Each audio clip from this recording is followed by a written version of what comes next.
உங்க எல்லாத்துக்கும் வ.உ.சி. ஐயா அவர்களை தெரிஞ்சிருக்கும். அவரை பத்தின சில விஷயங்களை இந்த பதிவுல பார்க்கலாம். அதுக்கு முன்னாடி இந்த மாதிரி வரலாற்று ரீதியான பதிவுகள் தெரிஞ்சுக்க நம்ம ஐடியா மறக்காம ஃபாலோ பண்ணி வச்சுக்கோங்க. வ.உ.சி. அவர்கள் பாத்தீங்கன்னா ஒரு செல்வந்த குடும்பத்துல பிறந்தவர். அவர் ஒரு வழக்கறிஞரும் கூட. இந்தியாவிலே முதல்ல கப்பல் வாங்கினதும் அவர் தான். எதுக்காக அந்த கப்பல்களை வாங்கினார்னு உங்களுக்கு தெரியுமா?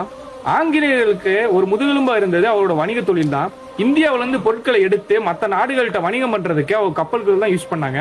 சோ அவங்களுக்கு பொருளாதார ரீதியா நெருக்கடி தரணும் அப்படிங்கிறதுக்காக தன்னோட எல்லா சொத்துக்களையுமே வித்து 2 கப்பல்களை வாங்கினாரு. ஒரு கப்பலோட பேர் என்னன்னு பாத்தீங்கன்னா SS காளியா, இன்னொரு கப்பலோட பேர் SS லாவோ. அந்த 2 கப்பல்களுமே தூத்துக்குடிக்கும் கொழும்புக்கும் இடையில இயக்கி ஆங்கிலேயர்களுக்கு பொருளாதார ரீதியா நெருக்கடி கொடுக்கணும் அப்படின்னு அவர் முயற்சி பண்ணாரு. அது மட்டும் கிடையாது, இந்திய விடுதலை போராட்டத்துல சுமார் 40 ஆண்டுகள் சிறை தண்டனை அனுபவிச்சிருக்காரு.